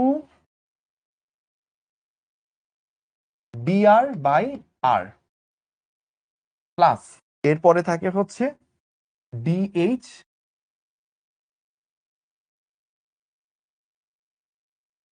বাই এইচ, এটা পড়ে থাকে।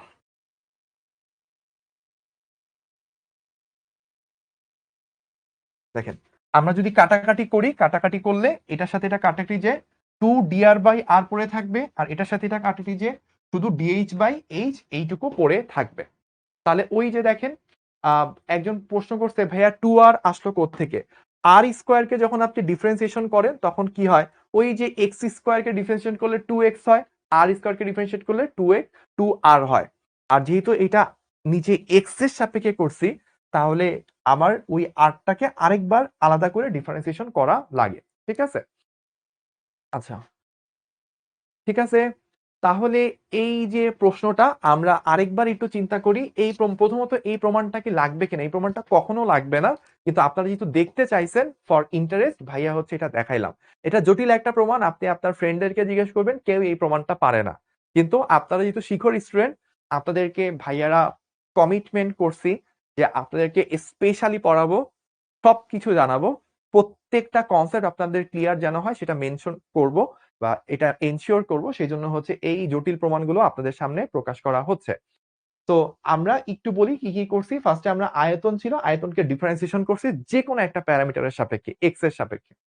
আপনি যে কোনো প্যারামিটার সাপেক্ষে যখন ডিফারেন্সিয়েশন করবেন, পাই তো কনস্ট্যান্ট বাইরে আসবে, এখানে আর স্কোয়ার এবং এইচ দুইটা জিনিস গুণাকারে আছে, তাহলে ফার্স্টে আর স্কোয়ার কে ডিফারেন্সিয়েশন করব, এইচ কে বাইরে রাখবো, আর এরপর কি করলাম, আর স্কোয়ার কে বাইরে রাখলাম, এক্স কে ডিফারেন্সিয়েশন, এইচ কে মানে হাইট কে ডিফারেন্সিয়েশন করলাম।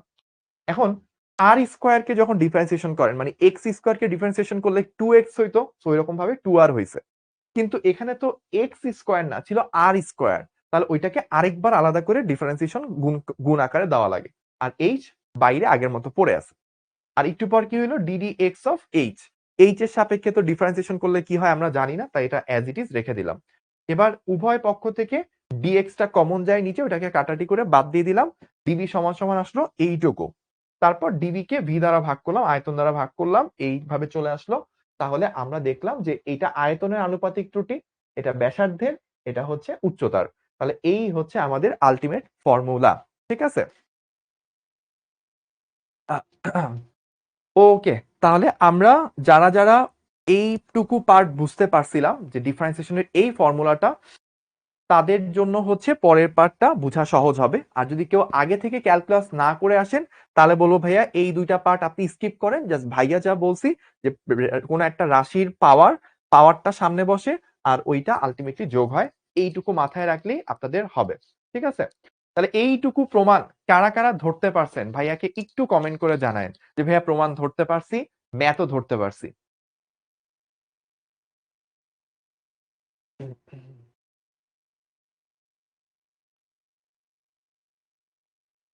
একটা কমেন্ট ছিল, একটু ভাই উপরে ওঠেন, পাই স্কোয়ার দিয়ে একটা কমেন্ট ছিল।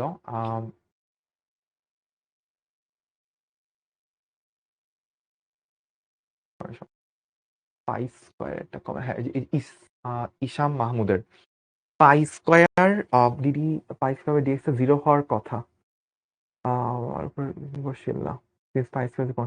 আচ্ছা, ইসাম মাহমুদ রূপম ও একটা কমেন্ট করছে, ও কমেন্ট করছে হচ্ছে ভাইয়া DD x of pi square তো জিরো হওয়ার কথা। হ্যাঁ, পাই স্কোয়ার জিরো হবে, এটা কিন্তু ভাইয়া পাই না, এটা আর স্কোয়ার, আর মানে ব্যাসার্ধ, পাই স্কোয়ার না, পাই তো আগেই বাইরে নিয়ে আসছি। আমাদের এখানে সূত্র কি, পাই আর স্কোয়ার এইচ, তো আর স্কোয়ার কে ডিফারেন্সিয়েশন করলে তো শূন্য হবে না, তাই না? আচ্ছা, ওকে।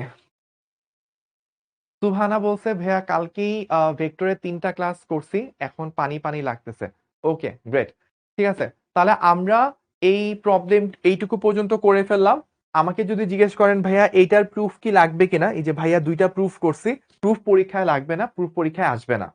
কিন্তু কেউ যদি ডিটেলস বুঝতে চায় না, হ্যাঁ ভাইয়া এই অঙ্ক করাইছে, এটা কোত্থেকে নিয়ে আসলো, কিছু তো বলে নাই, তো ভাইয়া ডিটেলসে সব করাইছি, কোত্থেকে আসলো না আসলো, নারী নক্ষত্র সব বলছি।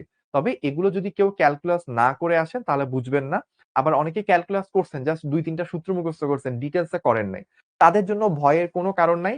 ফার্স্ট ইয়ারের শেষের দিকে আপনারা 2 মাস জুড়ে ক্যালকুলাস করবেন ম্যাথসে, তখন এই ক্যালকুলাসের প্রমাণটা রেকর্ড থেকে আরেকবার ভাইয়ার এই ক্লাস দেখে নেবেন, তখন আপনার কাছে আরো পানি ভাত হয়ে যাবে।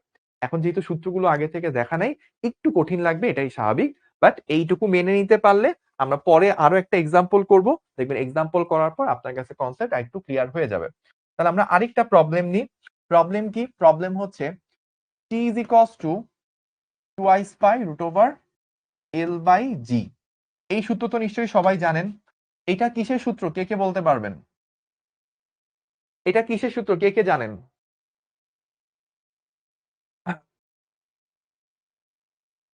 আচ্ছা, আমাকে অনেকে কমেন্ট করছে যে ভাইয়া ক্যালকুলাস করি নাই, তো ক্যালকুলাস যারা করে আসেন নাই তাদের কাছে হচ্ছে আজকের ক্লাসটা যে প্রুফগুলা কঠিন লাগবে। যারা ক্যালকুলাস করে আসেন নাই তাদের জন্য ভাইয়ার পক্ষ থেকে সাজেশন, ক্যালকুলাসে যে পার্টটুকু ছিল প্রমাণগুলো, এগুলো স্কিপ করেন, কোনো সমস্যা নাই। এগুলো আপনি যখন পরে ম্যাথে ক্যালকুলাস করবেন তখন হচ্ছে আপনি রেকর্ড থেকে এই পার্টটুকু দেখে নেবেন, আপনার কাছে একদম পানির মতো হয়ে যাবে। বাট যারা ক্যালকুলাস করেন নাই তারা যে ভাইয়া যেভাবে বলছি ওই টেকনিক অনুযায়ী করবেন, আপনি 10-এ 10 পাবেন, 100-তে 100 পাবেন, নো ডাউট। ঠিক আছে, আচ্ছা এইটা হচ্ছে পর্যায়কাল বের করার সূত্র, সরল দোলকের পর্যায়কাল, সেটা সূত্র। তো এখন আপনাকে কিছু ডাটা দেওয়া আছে, ডাটা কি দেওয়া আছে, এল বলে দিছে, এল বলে দিছে 2 প্লাস মাইনাস 0.3, ঠিক আছে, এটা বলে দিছে। আর জি বলে দিছে হচ্ছে 9.8 plus minus 0.49 metre per second square. প্রশ্ন কি, টি এর আনুপাতিক ত্রুটি।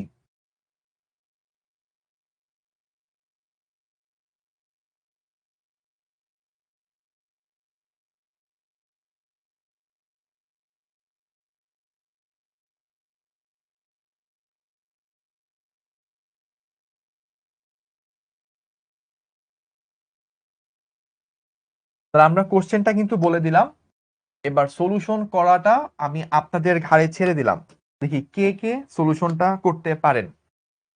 ঠিক আছে,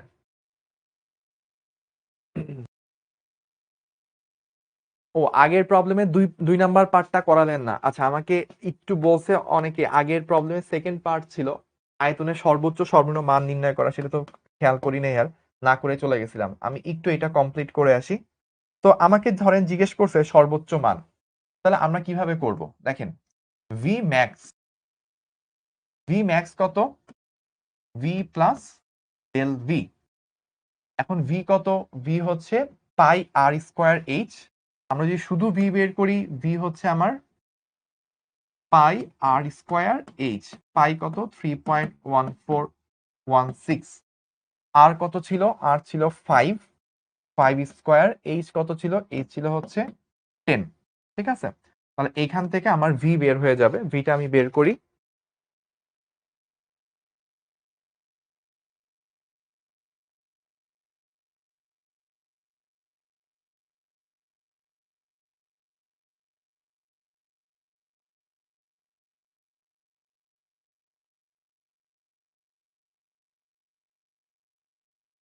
আচ্ছা, তাহলে আমরা যদি ভি ম্যাক্স বের করি, তাহলে কি ভি প্লাস ডেল ভি, মানে V plus 0.14 V, that means 1.14 V. তাহলে ভি ম্যাক্স হচ্ছে 1.14 ইন্টু 785.398। তাহলে কত আসে? এ ইন্টু 1.14, তাহলে আসে আমাদের 895 মিটার কিউব। আচ্ছা, তারপর আমাকে যদি ভি মিনিমাম বের করতে বলে, তাহলে আমরা কি করব? V minus del v. তাহলে ভি থেকে ডেল ভি কত আসছিল? 0.14 ইন্টু ভি, তাহলে 0.86 ভি। তাহলে 0.86 ইন্টু 785, তাহলে কত আসে?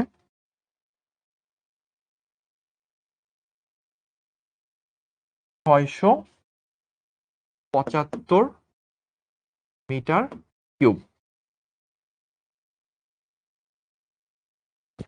এই তো আমরা আয়তনের ম্যাক্সিমাম ভ্যালু কত, মিনিমাম ভ্যালু কত বের করে ফেললাম।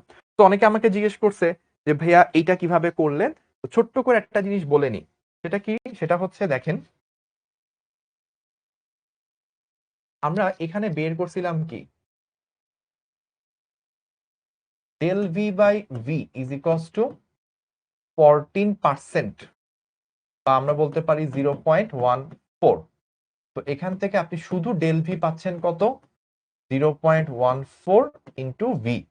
এই জিনিসটা কিন্তু আমরা এখানে কাজে লাগাইছিলাম। ঠিক আছে, তো এই যে আমাদের ডেল ভি বাই ভি 14% আসছিল, ওইখান থেকে শুধু ডেল ভি হচ্ছে 0.14 ইন্টু ভি। তাহলে ভি ম্যাক্স কত? নর্মাল মানটা প্লাস হচ্ছে আমার এক্সট্রা কটটুক ত্রুটি। ঠিক আছে, হ্যাঁ, ডেল ভি কিভাবে পেলেন? এই যে ডেল ভি এখান থেকে পেয়ে গেলাম। তাহলে আমরা এই যে ভি প্লাস ডেল ভি, এটা ভি ম্যাক্স, এটা আমরা এখানে বসাইছি। তো আমরা ভি প্লাস 0.14 যোগ করলে হচ্ছে 1.14 ভি। 1.14 কে ভি দ্বারা গুণ করছি। ভি মিন হচ্ছে ভি থেকে জিরো ডেল ভিটা বিয়োগ গেলে 0.86 ভি আসে।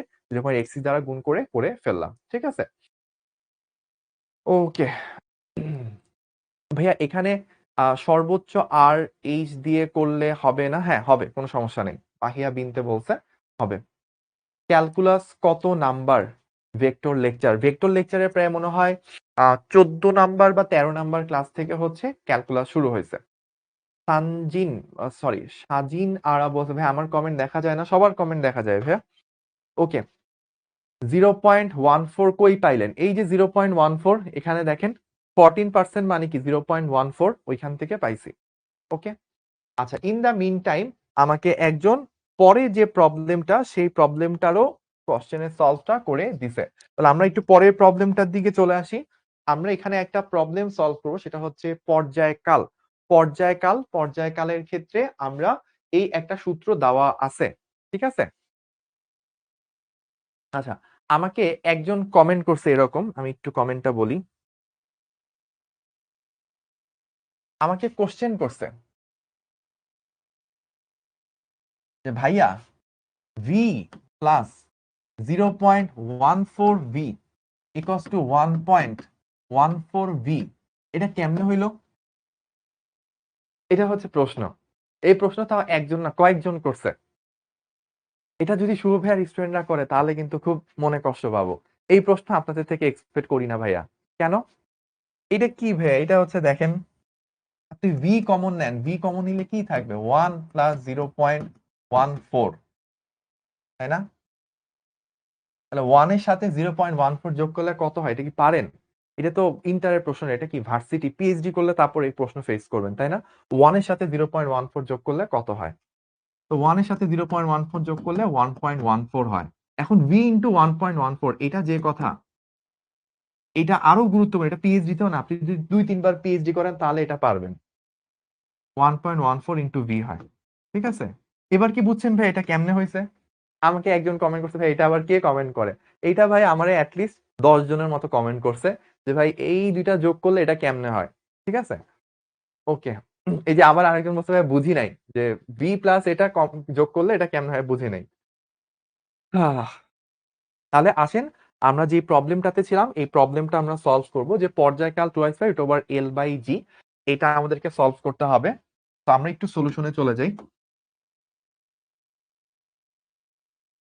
আমাদেরকে চাইছে কি টি এর আনুপাতিক ত্রুটি বের করতে হবে। দ্যাট মিনস আমাদের ডেল টি বাই টি বের করা লাগবে। তো 2i পাই এটা তো একটা কনস্ট্যান্ট, তাহলে সেটা আসবে না। তাহলে ফার্স্টে কি এল আছে, এল এর পাওয়ার কত? এল এর পাওয়ার হচ্ছে হাফ। তাহলে ফার্স্টে হাফ সামনে আসবে, ডেল এল বাই এল আসবে। তারপর জি, জি এর পাওয়ার কত? Minus half. জি এর পাওয়ার হচ্ছে মাইনাস হাফ।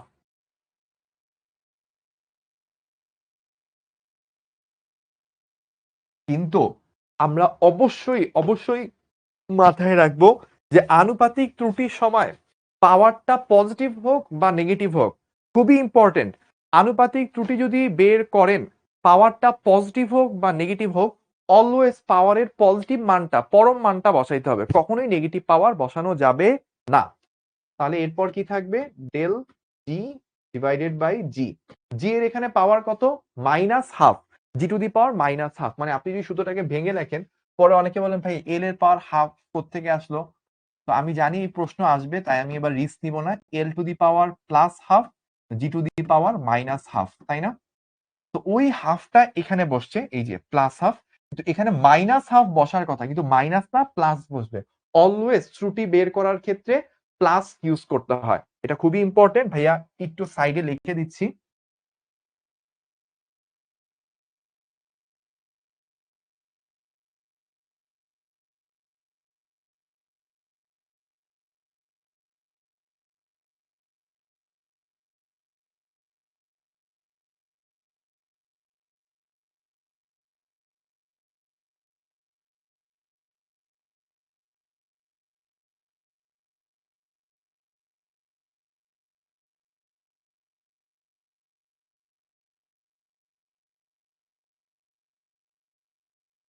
তো অলওয়েজ ত্রুটি বের করার সময় আমাদের হাতের পরম মানটা বিবেচনা করতে হয়। সো এখানে যদিও মাইনাস হাফ, পরম মান নিলে প্লাস হাফ সেটা বিবেচনা করব।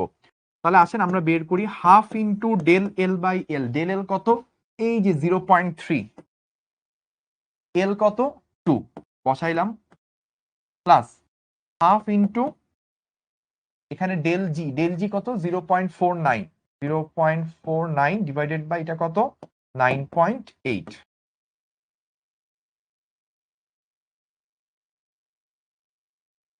তাহলে এই পুরাটা সলভ করলে কত আসে আমাকে একটু ঝটপট কমেন্ট করে জানান। 0.5 ইন্টু 0.3/2।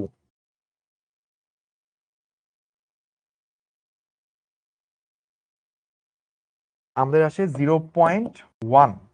আমাদের আসে কত? 0.1 বা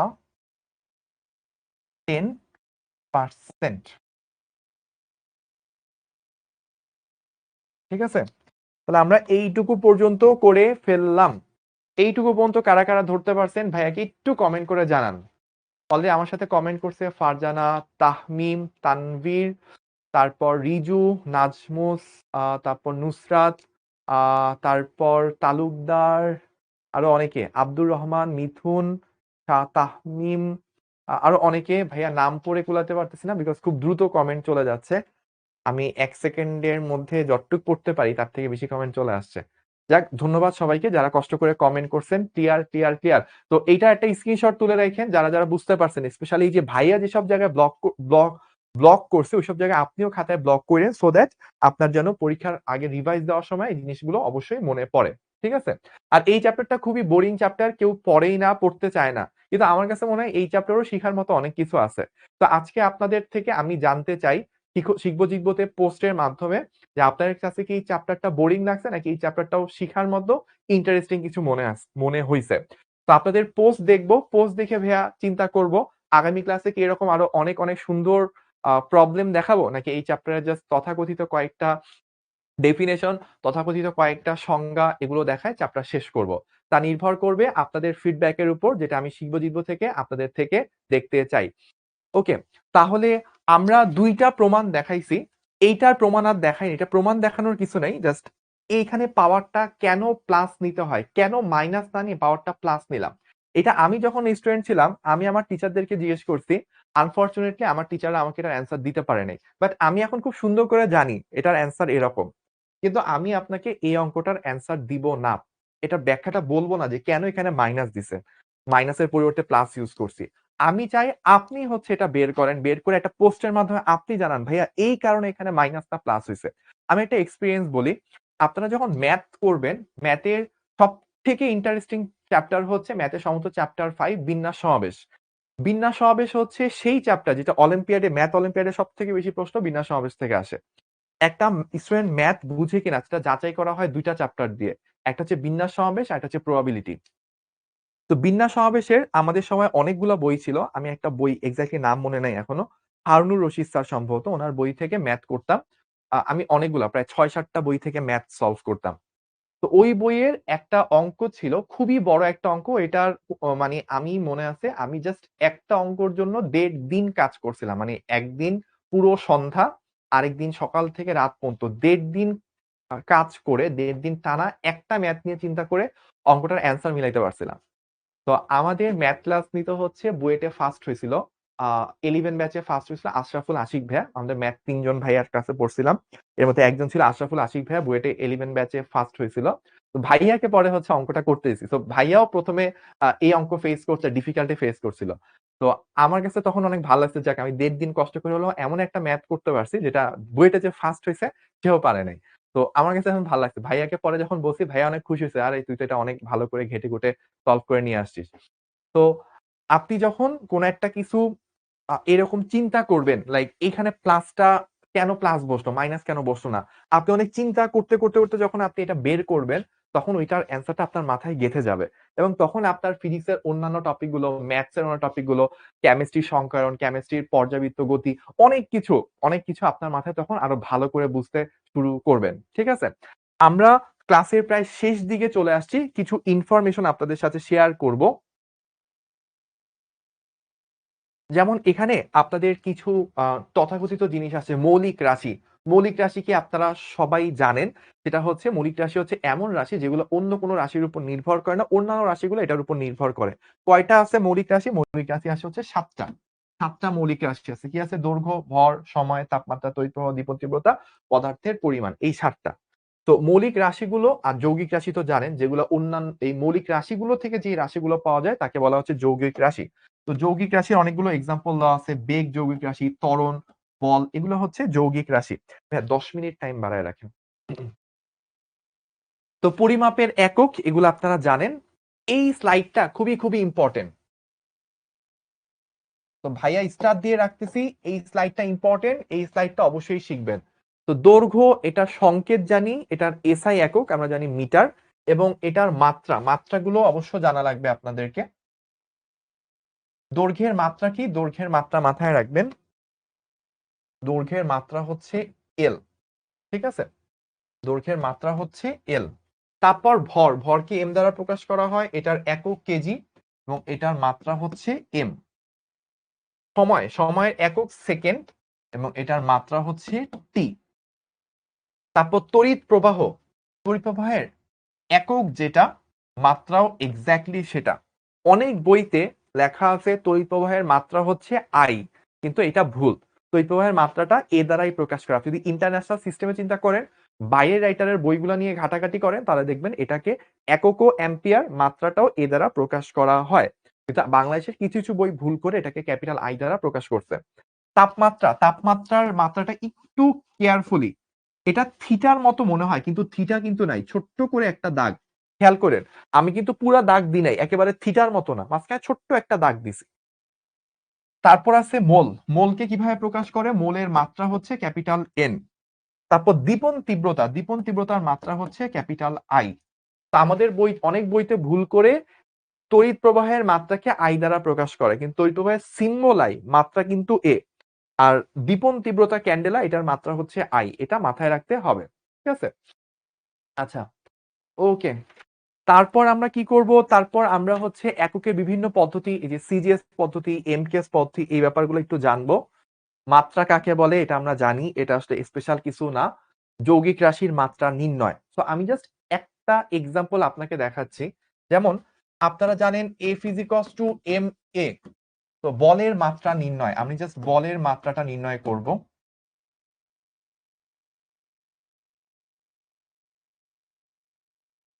তো বলের মাত্রা নির্ণয় করব। এখন দেখেন আমরা এই এম এর মাত্রা কি? এম তো ভর, ভরের মাত্রা হচ্ছে এম। ত্বরণের একক কি? Kg metre per second. মাথায় রাখবে এভাবে যে কেজি, ত্বরণের এককটা মাথায় রাখেন kg metre per second square. মানে এর যদি আমি চিন্তা করি তাহলে কেজির পরিবর্তে কি আসে? ভর। মিটার কি? দৈর্ঘ্য, তার মানে এল। আর এখানে সময়, সময় টি, টি স্কোয়ার কিন্তু নিচে আছে, সো -2। তাহলে আমি এখানে বসাবো into M l per t square. তাহলে এফ এর মাত্রা যদি আমি বলি, বলের মাত্রা, সেটা হবে কি? দুইটা এম গুণ হয়ে kg metre per second square. আচ্ছা সরি, কেজিতে তো মিটার নাই, কেজিতে মিটার নাই, আমি এটা ভুলে দিছি। তাহলে kg into metre per second, তাহলে m l per t square. এইটাই হচ্ছে আমার বলের মাত্রা। এভাবে আমরা বলের মাত্রাগুলো বের করতে পারি। ঠিক আছে? এমামুল বলছে স্যার আমার কমেন্ট কি দেখা যায় না? তারপর অনেকগুলো লাভ। হ্যাঁ, দেখা যায়। তো আমরা আজকে আর এক্সট্রা কিছু করব না, আজকে অলরেডি আমরা ক্লাসের শেষ দিকে চলে আসছি। তো আমরা একেবারে শেষ স্লাইড যাই, যেখানে আমরা অনেক কিছু শিক্ষণীয় থাকি। থ্যাংক ইউ, যারা যারা থ্যাংক ইউ বানান পারেন না তাদের জন্য খুব শিক্ষণীয় একটা জিনিস, THANKYOU, এটা আপনাদের জন্য। আর আজকের ক্লাসটা আপনাদের কেমন লাগছে আপনারা পোস্ট করে জানাবেন, এবং এরকম আরো সুন্দর সুন্দর ম্যাথ এই চ্যাপ্টারে পসিবল, আরো সুন্দর ম্যাথ পসিবল, সেগুলো কি দেখতে চান নাকি নর্মাল জাস্ট ট্রেডিশনাল পড়াশোনা জানতে চান, আমাকে অবশ্যই কমেন্ট করে জানাবেন। ক্লাস এই পর্যন্তই, সবাই ভালো থাকবেন, সুস্থ থাকবেন। আল্লাহ হাফেজ। আসসালামু আলাইকুম।